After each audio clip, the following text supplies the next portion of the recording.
And we're excited to have Angie on board. She is going to be helping out. And I noticed I had several Shelby County people signed up for today, so she would be your ATIM specialists. But I will tell you, our team, we help however we can. We're happy to have you in any session. I know that I personally live in Springville, but JSU is the in-service center for my area.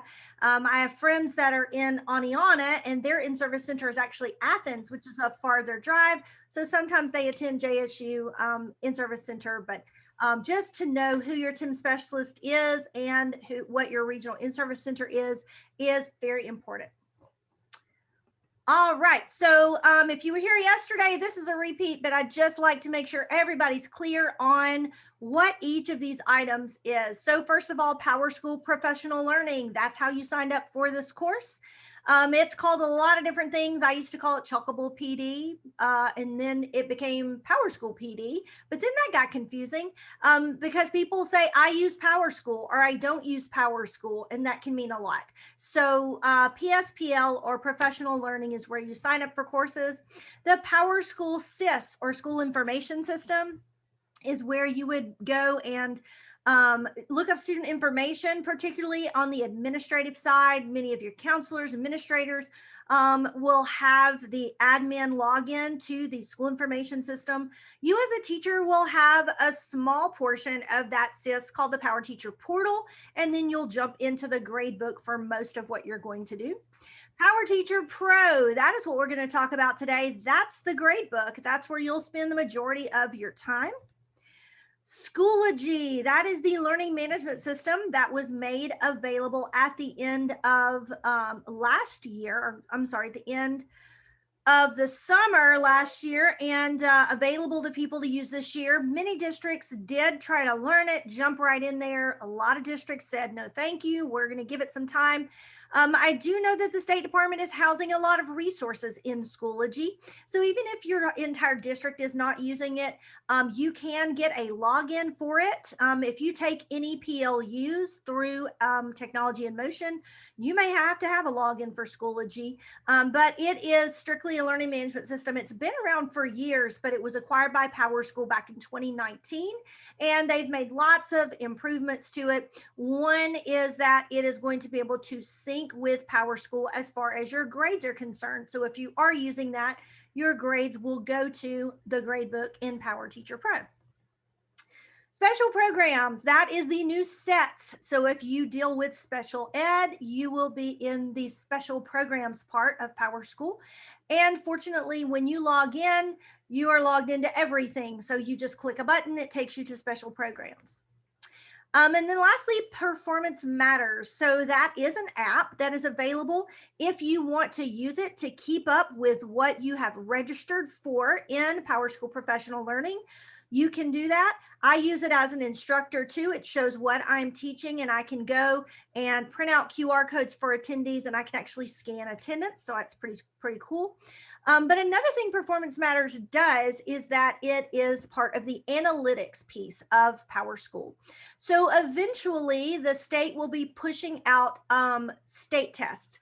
Like the ACT, like if you're using like Global Scholar, if you're using Renaissance, the LEA can put test scores in there. So it's going to be a whole lot of information that will live in the analytics piece. I believe that training is set for September of this year. So I don't anticipate you guys even dealing with it until probably farther on into the year. But it's going to be a rich dashboard where we can see big picture test data for students. So we're going to jump right in, and we have to start by looking at the PowerTeacher Portal, because that is what is going to take us to PowerTeacher Pro. So I'm going to go between my slideshow into the training server. I will remind you that because this is a Google slideshow, if you have a Gmail, you can sign in and you can go to make a copy of this presentation. It's not going anywhere. So if you just have this link saved, I don't plan on taking it down. I improve my slideshows as I learn more about this program. But but a lot of times people want to make a copy. It's in their drive. It's easy to find. And if you want to use this, to use your power for good, once you've learned some stuff, turn that training around and teach your fellow teachers. You're welcome to use these screenshots and give them a little view of what this is going to look like. So you will simply go to the URL that your district will assign you. It should say teacher sign in. If you happen to have admin rights, it will say admin sign in right here. And you click sign in. All right, so I've already been training in this one today. If you were with me yesterday, you saw this is where we take attendance, and I've got 2 classes I've already taken attendance in. But this is your landing spot, and here's where you'll see PowerTeacher Pro. You'll also see it under each class. Either of those is going to take you to that gradebook. It doesn't matter which one you click. And then also, if you do have special programs access, that's where you'll click to get to special programs. And yeah, I clicked it and it worked the other day, so that's a plus. Basically, special programs look something like this. You can search a student. I always search Judy Babb because I remember her from my trainings, and I can click on there and get some information there. I have not been trained on special programs, but they tell me that it is a good program, especially compared to SETS, which was rather clunky and old. So that is a little look at special programs. All right, so I mentioned this is the landing page. You click on PowerTeacher Pro. And when you want to go back to this PowerTeacher Portal, you are going to click on the logo at the top. So when I click PowerTeacher Pro, rainbow bubbles is what I like to call those little dots that come across. And you're here, PowerTeacher Pro.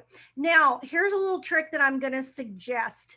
When I'm in PowerTeacher Pro, if I click on this logo, which is kind of the universal thing in PowerSchool to go back home, when I click here, it does not take me to where I land in PowerTeacher Pro. It takes me back to the portal. So my suggestion, because many of you will still need to access this portal to do attendance, look up student information, my suggestion is to right click and say open link in new tab. You can do that throughout PowerSchool. It doesn't seem to mind if you have multiple tabs open. So here I have my portal in one tab, and then I have PowerTeacher Pro in another. So now for those of you that are anti-tab people, I don't know if we can be friends, because typically I have 20 tabs open. So this doesn't bother me at all. But if you don't like tabs, you are welcome to just go back and forth between the two.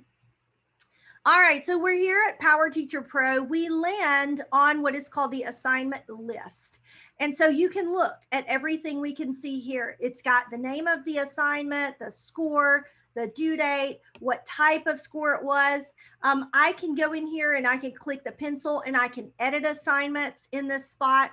But before we jump into this assignment page, I do want to point out some things at the top. And actually, I'm going to plug in my computer, because if I don't, it'll start yelling at me and it will say, you have no power. All right, there we go. So across the top here, you do have in the middle a place to toggle between classes. So if I'm wanting to not be in first period beginning pottery, if I want to be in second period biology, I can simply click that and it takes me to my next class. Also across the top, we have some icons. The first one is the plus sign. And I like this because if you're used to, say, a Google Classroom, that plus icon is where I add things. So here's where I would add an assignment, a category. It says email. Honestly, I'm not really sure anyone will ever use that. Most districts already have an email program, so I've been ignoring that one. But you have that plus sign. Then you have the bell, which is your report queue. So any reports that you have pending will be there. There's the help center. And then you have your profile up here. Now, I do want to point out that this little profile section is important when it comes to the size of the font. So it doesn't make a major difference on the assignment list page. But I'm going to go to the score sheet page, which is what I call kind of a graphic gradebook. And you guys may have better eyes than I do, but right now I'm on the small view, and it's a huge difference if I go to the medium view, and an even nicer difference if I go to the large view. And you can see as I scroll through here that there are some colorful icons throughout here, but when I'm on small view, it's just colored dots.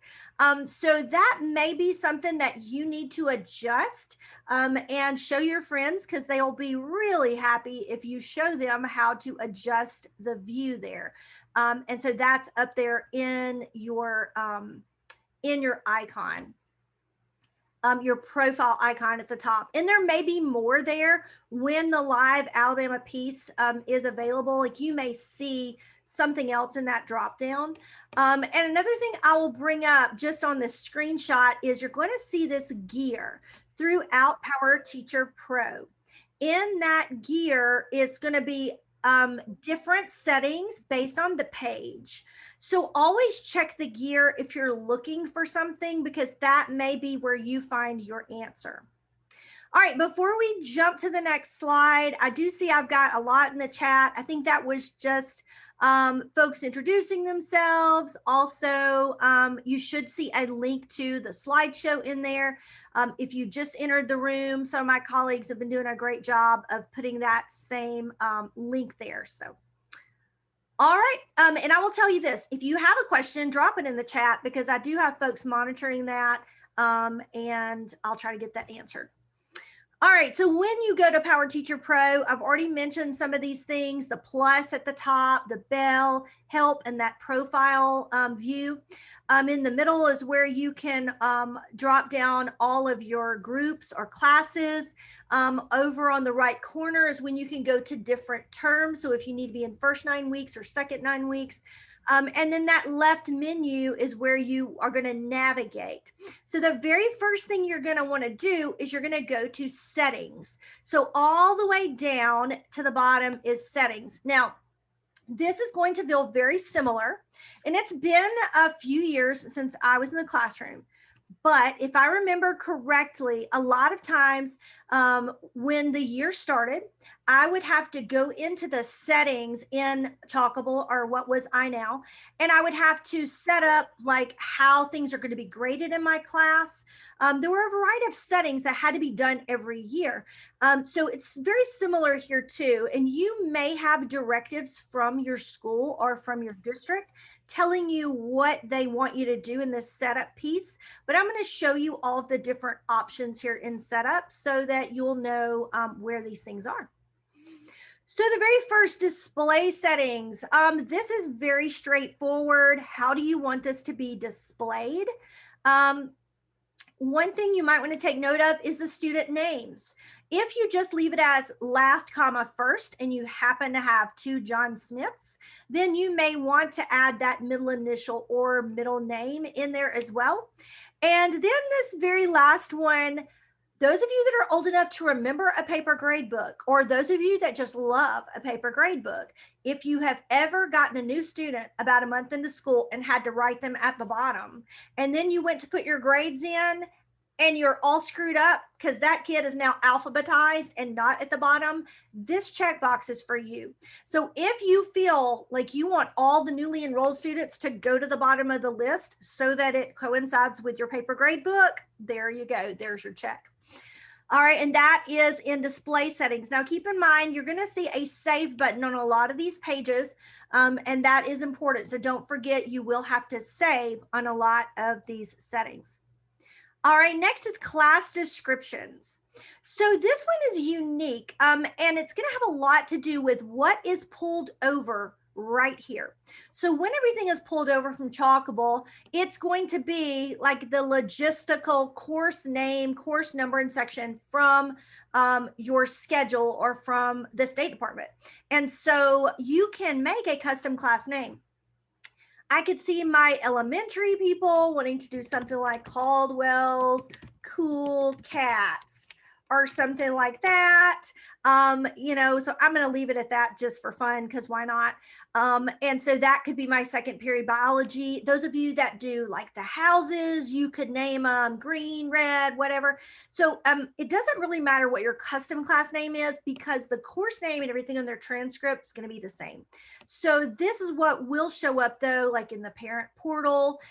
You can add a class description here, even a place for links, pictures, tables, attachments. So you could almost do a syllabus in this as well.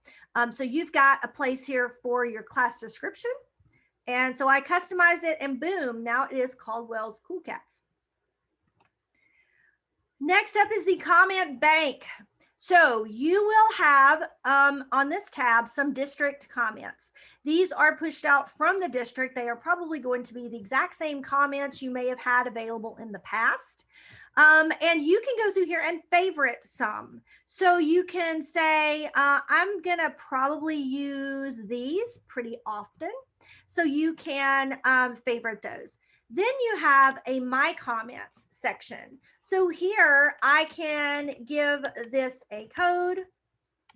The category, I'm going to leave that alone, and I'm going to say talks excessively. This would totally be one that my teachers would have put on there. So I will have this one available to me as I'm ready to put comments on individual assignments or on the report card. All right, next up, we want to look at class grade scales and student grade scales.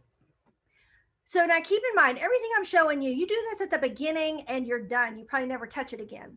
The class grade scale is probably set up by the district. And when you see the little schoolhouse, that means it is pushed out by the district. So when I click this drop down, I can see this grade scale. But I do want to point out to you these colors. So this to me is a huge improvement over what we've been using in the past. These colors are going to show up throughout PowerTeacher Pro.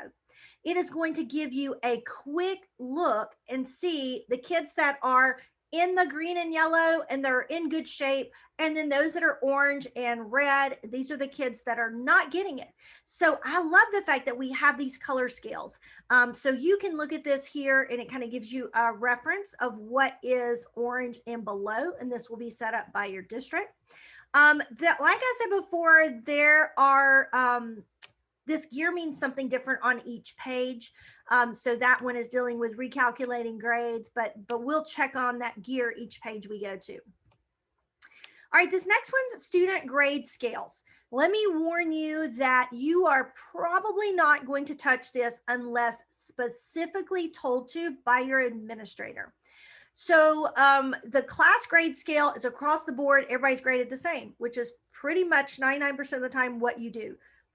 If you happen to have a special ed student, a EL student, there's a few isolated cases where I can imagine you might need a specific grade scale for that one student.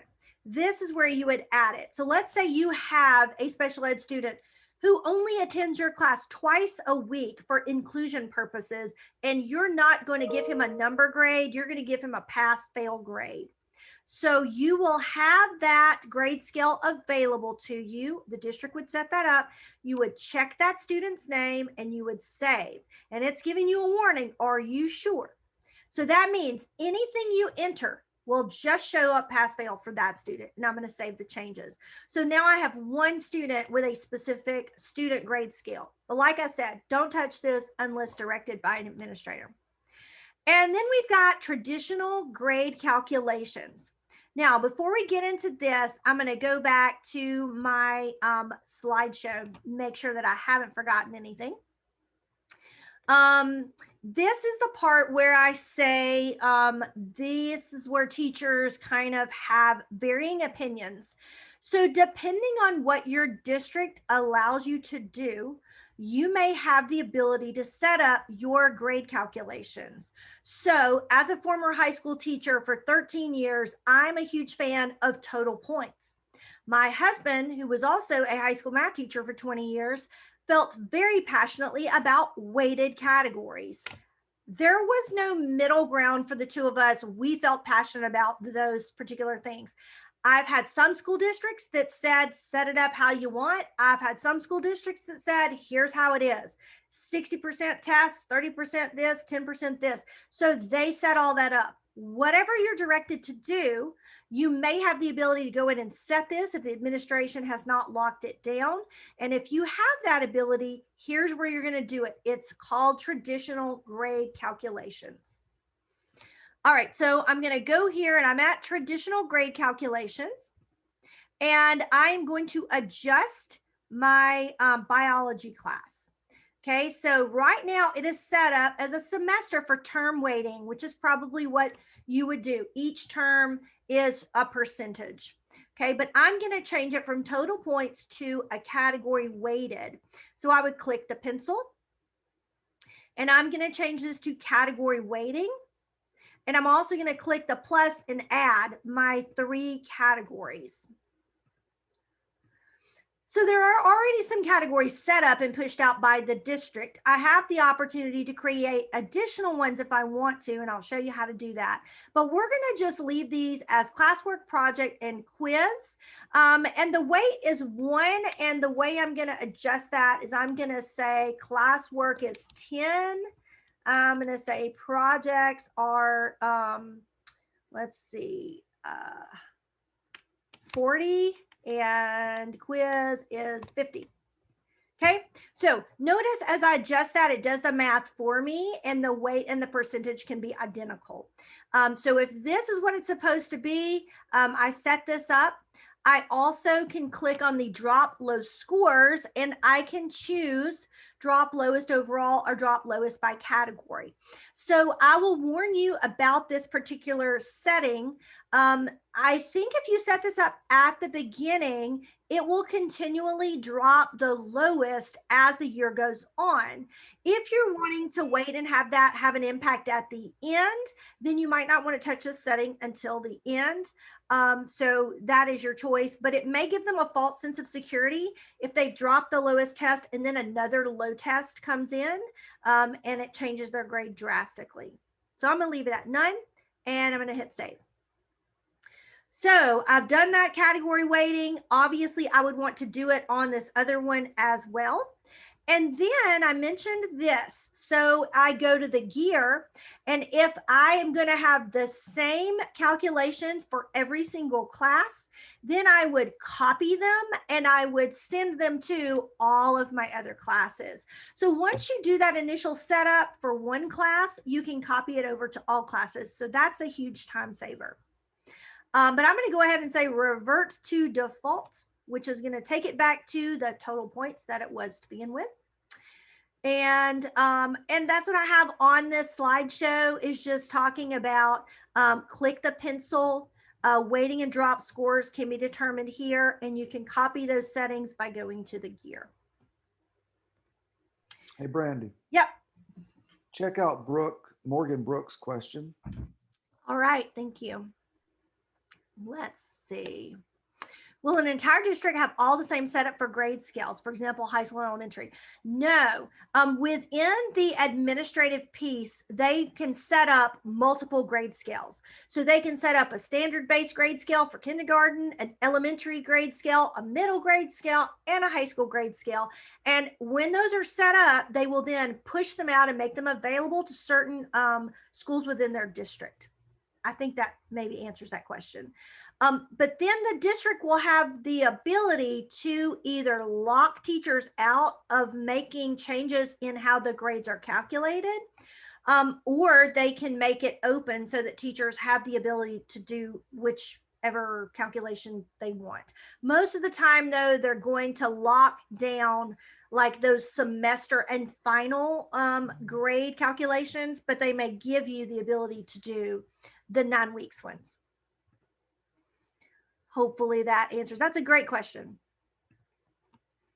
All right, I am going to look at categories. So we're just talking about categories. And you do have the ability to hit the plus sign and create categories. But first, we're going to go up here to grading, and I'm going to go down to categories. So this is where I would manage the categories that the district has put out there, edit those categories, or I can add categories. So I'm going to add categories up here. But if I go to grading and categories, here's where I can make some adjustments. So I mentioned to you, anytime you see the schoolhouse, that means the district has pushed that out. So the district can make certain categories available to you, and even your administrator at the school level can make certain categories active or inactive. So let's say here's all our available categories. I do have a choice to change the order of them just by clicking these arrows. Now, the only reason why that's going to matter is just like in your previous grading systems where you are required to put a category with every assignment. If you have one that you use the most, then you may want it listed first. It's just more convenient. So you can move them up or down. And then here you can see where you can edit them. Now, when you're editing categories and assignments, they have very similar settings. But I want to show you one thing that is also going to be a time saver for you. All right, so let's say that all of my tests are always 100 points, or almost all my classwork is 20 points. Now, I say almost because I can set the defaults for this category, but when I make an assignment, I can change that point value. But what's going to help me is if I go into tests and I change the defaults for that particular category. So I do have the ability to go in here to assignment defaults and make some changes. So the first thing that I really love as a former high school English teacher, when I would make assignments, especially writing assignments, long-term assignments, I would hate it because I would create a bunch of assignments when I had time and there would be no scores because they hadn't even turned them in yet. But as soon as I published them in the portal, I would immediately have that parent, you know, the one that would contact you and say, why does my baby not have a grade for the Odyssey essay? I mean, the due date's not even until Friday, but she saw an assignment in a blank spot and she freaked out. So I love the fact that I can set entire categories not to publish until the due date, or never, but you probably shouldn't do that. So I could say publish that assignment on the due date. Now keep in mind, this is the assignment defaults for this category. Within the assignment, I have the option to make a change. Then I've got some grading options. So what type of score is this? And so I know this particular class may have a letter grade scale. I'm going to make it points. And so I'm going to say 100 points, always 100 points. So that's helpful so that if I do give a test and it's less than 100, I can change that. But when I'm making that assignment, having that already set at 100 is a huge time saver. And then, well, we'll look at the view all when it comes to the assignment piece, but I'm going to go ahead and hit save. So now I can do that for any of these categories. I can set up some defaults.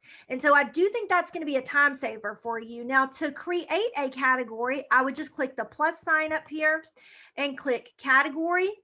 And here's where I would say, okay, this is reading logs. So I start thinking about our elementary people. They might have a very unique category like reading logs or Dibbles testing or iReady activities or whatever. You might want to make it an entire category. You can do that. You can give it a description. And then I can go into those assignment defaults. You know, what kind of score is it? What is the typical default value for that, and save. So now I have an additional category to use. So all of that is in categories. Click the grading menu and click categories, allows you to manage those categories, but then you can use the plus sign to add additional categories. All right, so we are now going to look at creating assignments. And that is also at the plus sign. So I'm going to click create an assignment. So I'll go ahead and tell you, if you have been using Schoology, A lot of you are doing some of this work in the assignment part of Schoology. I did find out that if you've already started associating standards with Schoology assignments, those standards will not automatically come over to the PowerTeacher Pro gradebook, unfortunately. They tell me that is on their roadmap. So that is something that is supposed to be an improvement coming soon. But as of right now, the grades would come over from Schoology, but you might need to go into the assignment and make some of these adjustments. So here is an assignment I'm going to create. I can determine what classes this particular assignment is going to. So I'm going to choose all biology classes. I'm going to give it a name and I call this quiz 1. I should probably have a better description than that. Category, it's a quiz. Okay, so here is a really cool feature. Because I selected 3 different classes, notice what I can do. I can do a per class due date. That is fantastic. So if I'm going to push this out to 3 classes at once, but let's say I've got one class with a lot of special ed students, or maybe it's the last class of the day and we always have pep rallies and they're behind a day or 2, I can actually set their due date later than the other classes. So I think that's really cool. All right, so here are my score types that are set for this one, points that are set for this one. You can do weighting or even extra points, which I think is a really unique feature. You can add that in. You can give it a description. Notice here I can put a lot, a table, a link. So think about what you want your parents to see in the parent portal. So as descriptive as you want to be. I've had a lot of people ask me a question about the lesson planner piece for PowerSchool. And from the PowerSchool higher ups, they do not technically have a lesson planner piece to it. This is pretty much the extent of your lesson plan. All the description, everything you're going to put. So if you currently have them in a Word document and you're used to copying them into Chalkable, this is where you're going to put them. Now, the $1 million question that I still have not found out is how your administrator can access these other than they have read-only access to your gradebook. They can click an assignment and read this. So I'm not really sure how they would access them on a large scale. But right now, this is where you would put your information. Okay, you also have a place to put your standards and other things here. So we're going to look at each of these tabs. So I don't have to hit save on every tab. I go and do all these, and then I'll hit save at the end. All right, so I've given this some information. I'm going to go up here to students. So this is another unique feature. So let's say that I'm making this quiz, but this is actually an adapted quiz for my special needs students. Or this is a quiz I'm only going to give to my students who need an extra assignment. I can assign this. If I go to show all, I can actually uncheck it and assign it to a small group of kids. So this is handy too if you're giving a lot of choice in your class and everyone chose a different kind of assignment and they're in groups. You can just assign a certain group a particular project. So I'm going to go back and leave this at everybody. Now I'm going to go to standards. So because all the classes I chose are biology classes, they're all going to have the same standards. So I would go through here, and I know these are definitely not biology standards, but we're just going to go with it. This is a set of standards, reading standards. It looks like that were put in here to give you the idea of standards. So I would click any standards that are associated with this particular assignment. And then I go to the Publish tab and I have those same options I had under category. So I can decide when I want to publish that assignment. Now, keep in mind, if I had set the quiz category as a default to publish on the due date, then I wouldn't even have to touch this. All right, I think I've got it like I like it. I do want to bring up one thing right here. This box, just don't even touch it. I wish it wasn't there. If you uncheck count in traditional final grade, then you could give everybody 1,000 points here and it wouldn't mean any difference because it will not count it. So I can't imagine an assignment that you would not want to count in the final grade. The trainer gave an example of if you just want it to be a turned in assignment, like you just handed something in or I collected it. but I'm just saying don't ever touch it. So we're going to leave that alone and save and close. All right, so I have created that assignment, and if I click here on grading and go to my assignment list, there it is, quiz 1. It looks like I'm not very creative because quiz 1 was also created in July, but I created it for today. So there it is. We can see it's not scored, and I can go in and score it right here if I want to. All right, so that is assignments, just showing you it's not complicated. It's fairly intuitive. And I did want to mention this, and that's why I put this on this presentation so I wouldn't forget it. You have the gear where you can copy assignments. So up here at the top, where it says copy assignments. So this is going to be handy for a variety of reasons. Let's say that you teach first semester government and second semester government, same class. Or you teach third grade reading this year and you're going to teach third grade reading next year. You can actually select this class with all the corresponding assignments and say, I'm going to copy it from this class to, and I could choose like next semester or next year if it's loaded there. And I can choose what classes it's going to go to. And then I can decide, are they the same due dates or are they going to be what's called relational, meaning they're kind of close to what it was this year. And I can copy those assignments and send them to another class, like wholesale, which is awesome. I don't have to do this work over and over. Or I can just go in and do selected assignments. So, I mean, we change things up every year, but you're going to have certain assignments are pretty much guaranteed every year. So if you do a good job of creating those, associating the standards, putting all this description, then you can copy them over to another class. And I think that's pretty awesome. Hey, Brandy. Yep. I remember you saying something about lesson plans yesterday. Jennifer Yes. has a question. Okay. Let's see. So you mentioned lesson plans. We'll be able to access this year's lesson plans next year. So that's what I was kind of hinting at, is that technically, according to PowerSchool, they do not have a lesson plan part. They have this description box and the standards associated.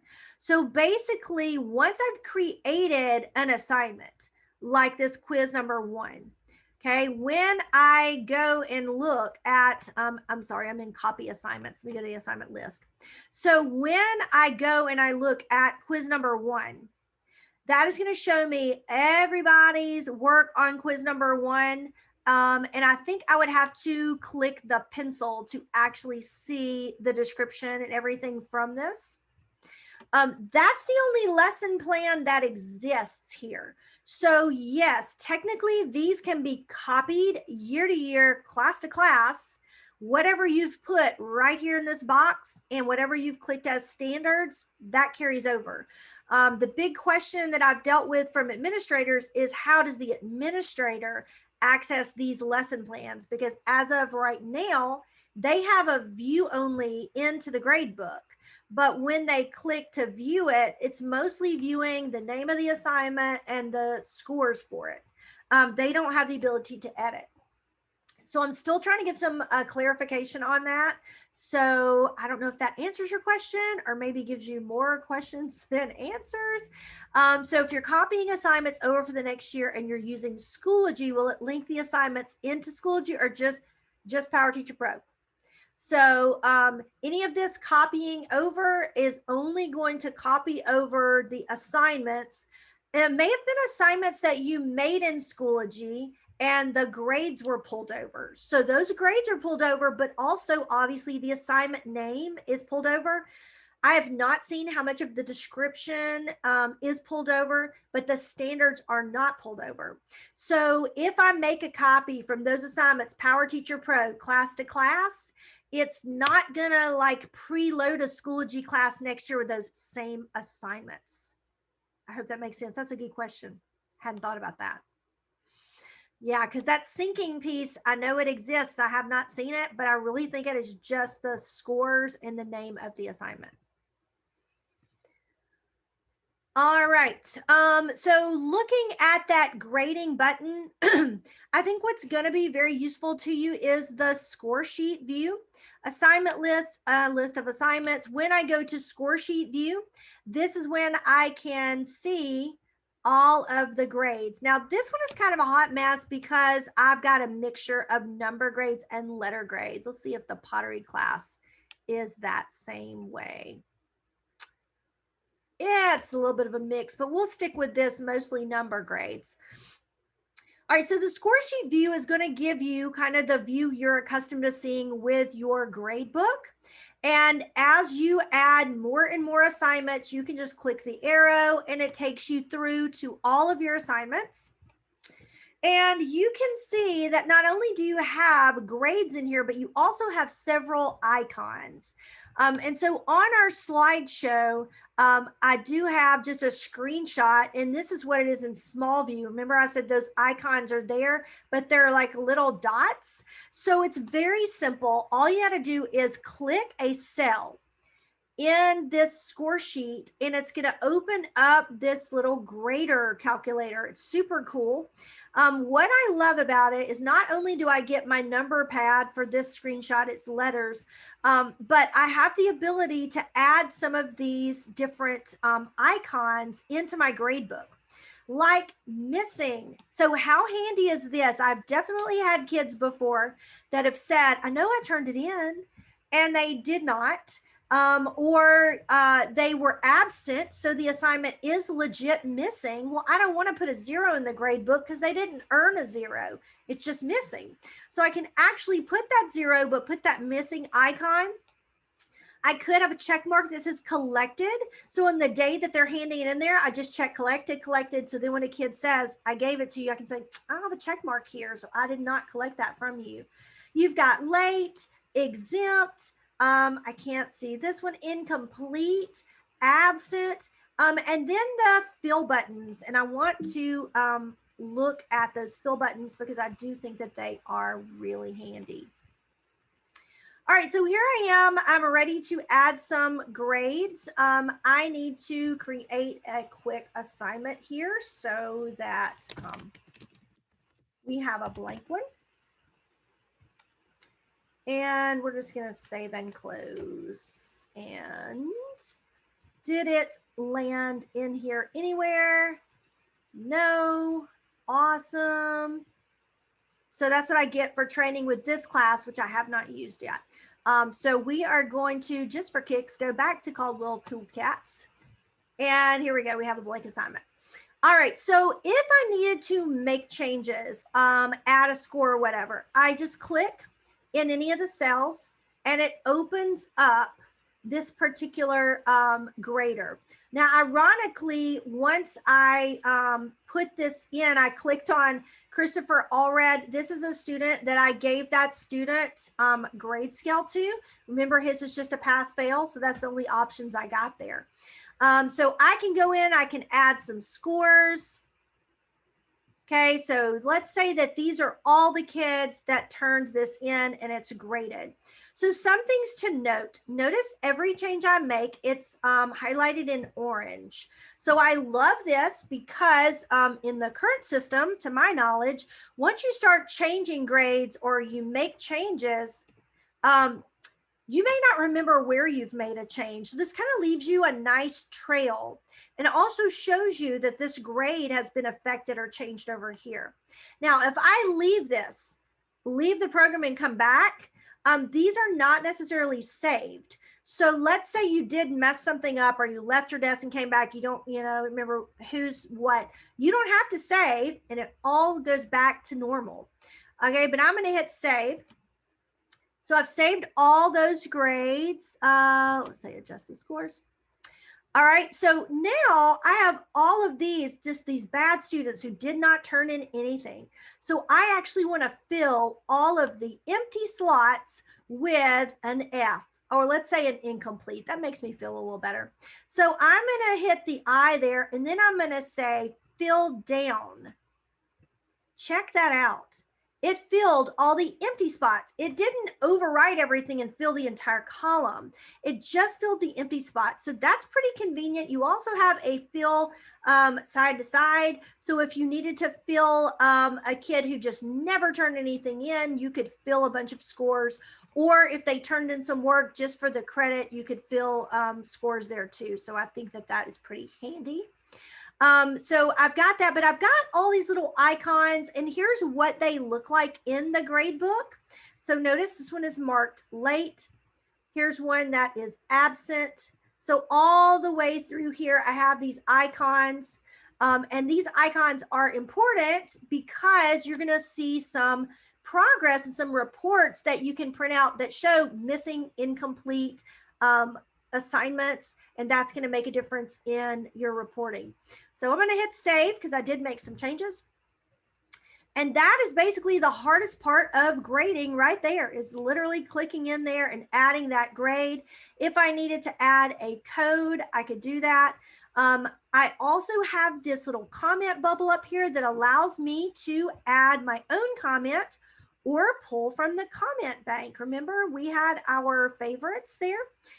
So I am going to hit the plus sign and add that comment to that student. And it adds it to that particular assignment. And so you'll see that little comment bubble up there in the score sheet. All right, so says don't forget you can click your profile icon and make the words bigger, which is really helpful. And then you also have a final grade status button. So let's say that we are done. We are ready to wrap up our grades for the 9 weeks. Hey, Brandy. Yeah. Before you leave, you have a couple questions. Awesome. All right. On the scores, I think the check marks for all that are completed. So the check mark icon, I think, is what you're asking about. And so if I click in one of these cells, the check mark is for collected. So that way, if I just wanted to say this was an assignment that was collected, but maybe I haven't graded it yet, that's where I would use that. Let's see. I know we can type in ABS when a student is absent and automatically counts it as a 0. Will this be the same case for PowerTeacher? No, not to my knowledge. You would have to assign some kind of grade or leave it blank, and then you would need to mark absent. I did have a question. Does marking absent here correlate to the attendance portion there in the portal? I've not seen where that occurs. Now, I do know that the taking attendance piece is supposed to be sometime down the road a part of PowerTeacher Pro, but currently it is separate. How do you add number grades? This training server is kind of wonky. Whatever grade scale is set up for the class is what you're going to use. Most of the time it's number grades. So even though this is on letter grades, this particular assignment is set up for number grades. So I can simply add it in using the number pad, or not use the number pad at all and just key in my grade. Can you select multiple icons? Great question. Yes, I can say it was missing and it was late and this person was absent. Boom, I got 3 different icons. So yeah, I mean, that I think is, and here's the thing that I think is going to be helpful. So I gave, let's say I gave a kid a 50. I say I gave a kid. I remember telling a kid, I don't give you grades, you earn grades. So let's say they have a 50 on this, and the reason why they have a 50 is because it is incomplete. That's going to be so helpful to the student, to you as the teacher, to the parent, because now we're answering a whole lot of questions about why that grade is what it is. So I would say use these icons as much as possible, and you're going to start seeing a better communication trail about why the scores are what they are. And Brandy, I think that's also going to be, if the parents and students can see it on their portal, if they can see those icons, then that's good communication. Oh yeah. Yeah. 100%. And you're going to see when we start looking at progress, you're going to start seeing if a whole class is not doing well, a lot of times it's because of how many missing or incomplete assignments, but you have to indicate that they're missing or incomplete. All right. Oh, such good questions. Y'all are rocking and rolling. I feel so much better when people ask questions in these webinars instead of like, I'm just talking to a computer screen. I feel like I'm talking to real people. So thank you for being engaged and having great questions. All right. So we did look at the grading piece. Let's see. Before we jump down to students, I do want to look at the rest of this grading button. So we've already looked at assignment list, score sheet, and categories. When we click here on traditional grades, okay, this is where you're going to see what I just was talking about. Missing, late, incomplete. If you start seeing a lot of these numbers, that's going to explain why this grade is what it is. Also shows you absences and tardies. I mean, we all know these items right here will be reflected right here on their percentage. Okay, so I think that is pretty significant. The other thing you're going to notice down here at the bottom is this final grade status. So when you're ready to what we call in Chalkable post grades, you're going to do a final grade status. That is the equivalent of posting grades. So you would have to check this box. Final grades are complete. Your administration may make you write your name here, like a verification of grades, and you hit save, and your administrator will get a notification that your grades are complete, and they'll have a percentage. It'll start showing the teachers who have done this step. And if you're not on their report, they're going to be knocking on your door saying, why have you not finalized your grades? So this is under traditional. You can also go here to standards. And when you associate standards with assignments, you'll start seeing the kind of, and honestly, I do not have the key here, but these particular letters mean something on the mastery scale of those standards. And then I did see something about this professional judgment indicator. There is something here that allows you as the teacher to say, hey, it doesn't look like the student's mastering this skill, but in my professional judgment, they understand it because. So this may be adjusted by the teacher. You still have that final grade status down there that you can hit from this page. Comment verification. This is the end of the year, and I want to put in some comments. They're going to go on their transcript or their progress report. I can do that right here. And just like where I would put in a comment for an assignment, and I can do the final grade status piece here as well. And then I can look at category totals. So this is very telling for a student too. If I have weighted categories in particular, and I have a lot of a kid doing terribly in the test area, that may explain why their final grade is what it is. So that's pretty handy to look at as well. And then if you want to look at their grade for all reporting terms. So a lot of times we look at a grade kind of with blinders on, not thinking about where they came from or what the final grade is. So here you can look at all the reporting terms. All right, now we're jumping down to students. So if you were with me yesterday and we looked at the PowerTeacher Portal, you know that there are student screens. So you can get a lot of information, demographics, a lot of stuff from that portal. But you can get some of those same screens here under students. So I can either search for a student, I can click all, so every student I teach on every roster is available. Or I can just scroll and grab a particular student.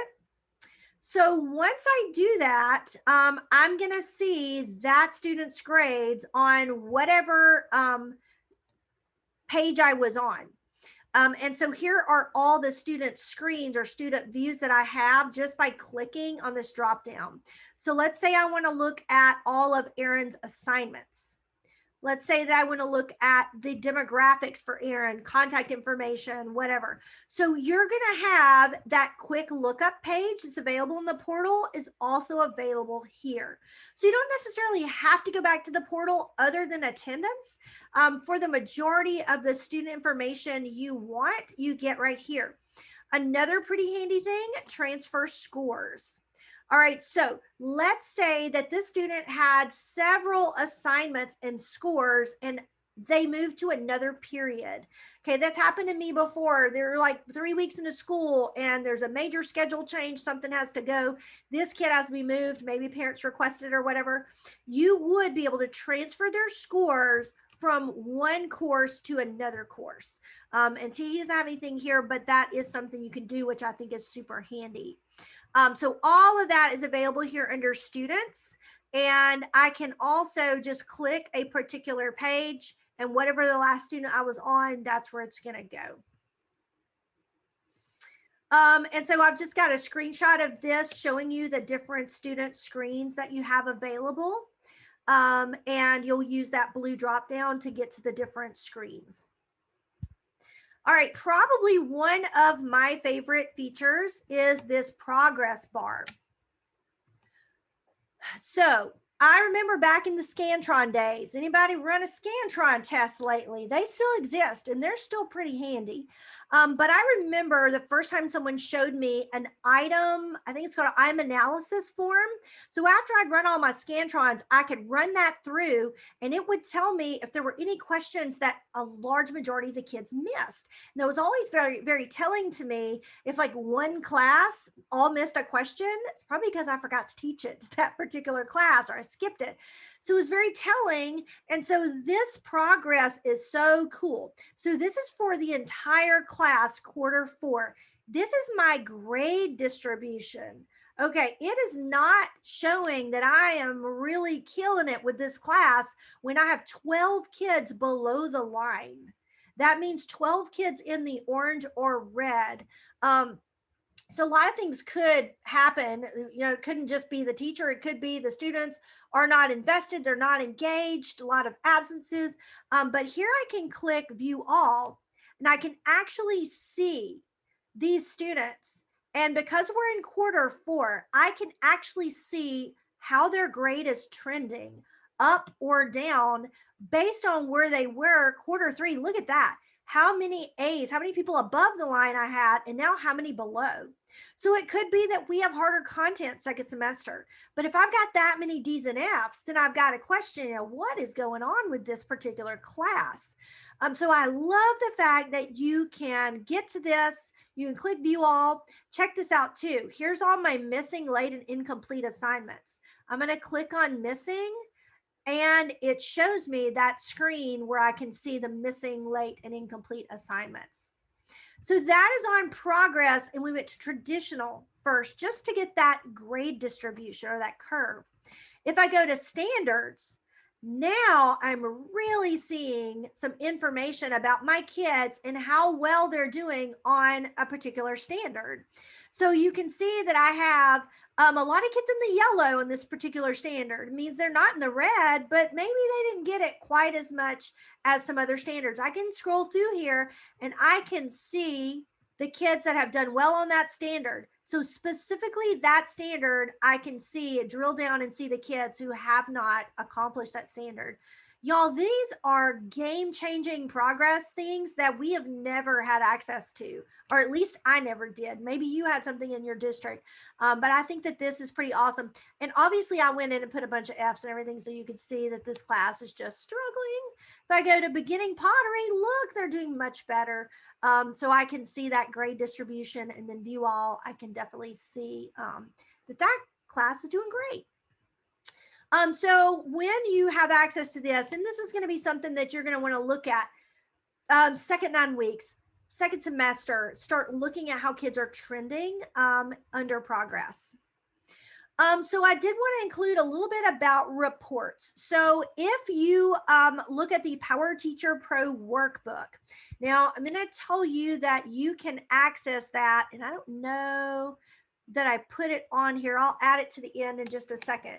But I have a website, and I'm going to be adding this to the Technology in Motion website too. And I've just got the Power School tab at the top. And here you can find some helpful documents for teachers. It's a PowerTeacher Pro quick reference card. And this may be something that would be handy to you for the beginning of school. And so you can see, you can just print this out, put it, maybe laminate it, put it by your desk. And this is going to go over a lot of the stuff that we're talking about today. And then there is also a workbook, and I've got here the pages in the workbook. And I think I have the wrong workbook loaded, because today I clicked on it, was only 33 pages. So that would not be right. So I'll need to reload that. But I did want us to look at a few reports that are available. And I found these screenshots in some Power School information. So when you click on reports, you have some options. The first one is an individual student report. So this is going to be a summary of class activity per student. So this is just a screenshot of the kind of individual student report you might see, or progress report. Now, I know a lot of people might be thinking, I don't ever print out a progress report. That may be something that is done at the school. But I know that sometimes you'll need to print an individual report for a parent meeting, or just to send home with a kid. So I noticed Claire had a question: when a report's printed, will these notations be on the paper copy? So I'm assuming notations meaning the icons like incomplete, missing. That's a great question. I have not seen it on any of these screenshots necessarily, but we will look at one of those reports in just a second. Sometimes with the training server, when I print reports, I don't get good copies, which is why I was using these. But these screenshots also kind of tell you what the report is. So the multifunction assignment report is going to show students and scores per assignment. And this is where you can find those missing, late, and incomplete assignments. And then the score sheet report, which is kind of like printing out your grade book. Okay, so let's look at reports. So here's all those different reports, and we haven't gotten to student roster, but just to show you individual student report. So when I click on this, I'm going to have several settings it's going to ask me about. So what classes, I can leave it at beginning pottery. I can add other classes if I want. Do I want to include the student's full schedule? How do I want to separate it? You know, do I want it by section, by student name? How do I want it listed? Assignments, do I want it by due date? How do I want that done? What am I including? So course grade comments, assignment comments, standard scores. So I don't see anything for those particular alerts or codes, but I do see for comments. Date range, I can decide, you know, how, if I want this to be the whole semester, the whole 9 weeks. And if I want to look at those category totals, and I can go up at the top. I also have these tabs. If I wanted it for just one student, I'm going to go here to show select, add remove students, and I can just choose the students that I want to see. Okay, so I'm just going to pick a few just for kicks. And then format, I have some choices here. Let's go with portrait. Some of these reports allow an Excel, which is nice because then you can manipulate that spreadsheet. This particular one is only PDF. What are my page break between students? I can add some notes to it. And then do I want to include a signature line? And then I'll hit run reports. Now this is going to go to my report queue, which is up here with the bell, letting me know that I have some reports that are running. Rainbow dots are telling me that it is running. If it is complete, then I'm going to see this to show that it's complete. I can refresh occasionally, and when it's done, ta-da, I can click that and it is done. So there we go. This is an individual report for a student, and it's just what it says. It is their progress report, and it divided it by student. So I don't see, and I didn't pay attention if this student had, oh, flags? There we go. Hey, good question. And there's our answer. So these are called flags. I was calling them icons. So it looks like if it is flagged, incomplete, exempt, whatever, it will show up on their progress report. Yay, I love it when a question is answered. So hopefully that helps. The last one that's probably going to be a report you're going to use a lot is the student roster report. This one is pretty convenient too, because let's say I've got a sub coming tomorrow and I want to print out rosters for like all my classes. So I can check all of my classes. I can decide how I want it to be sorted.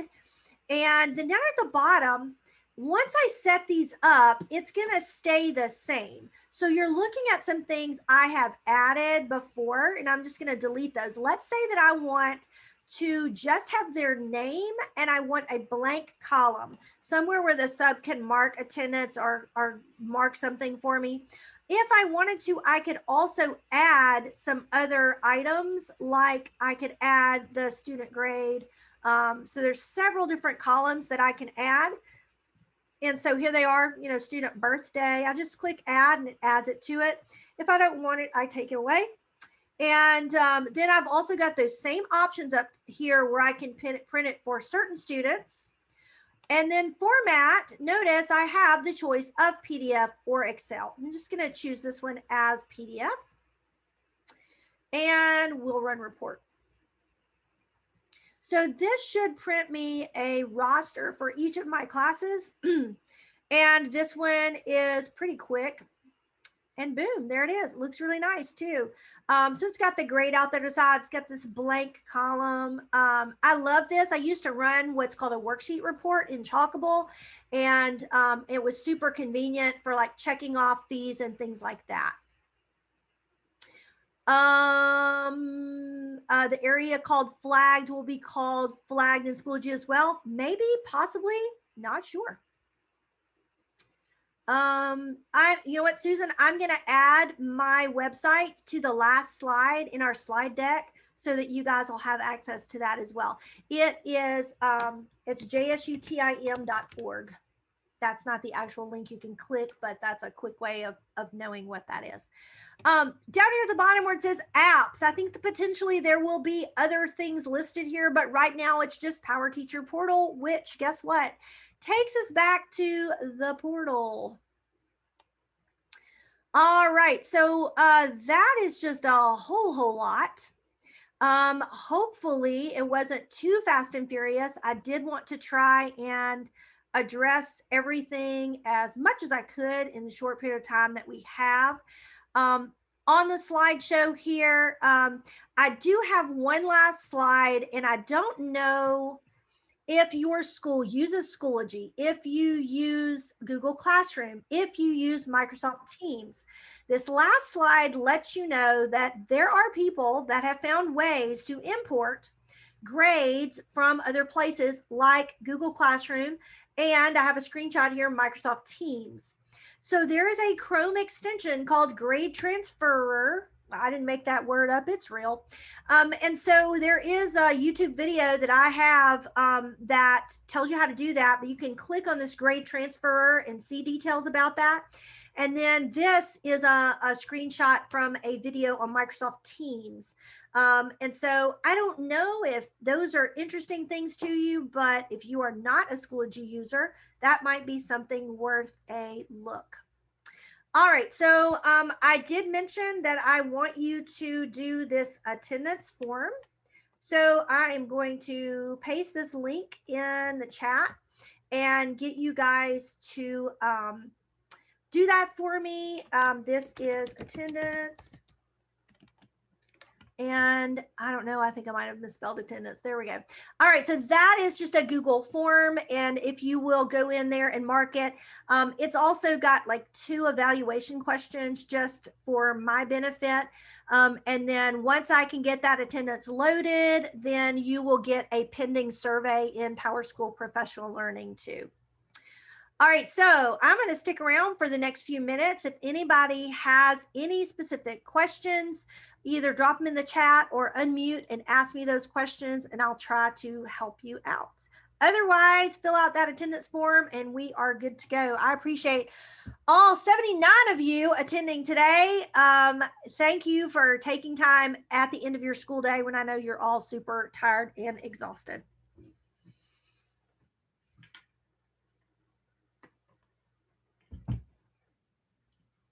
I see Morgan says, yes, it is called flags in Schoology. Well, there you go. How smart of them to use the same terminology. Sorry, I didn't use the correct terminology. I called them like icons, but flags, that makes sense.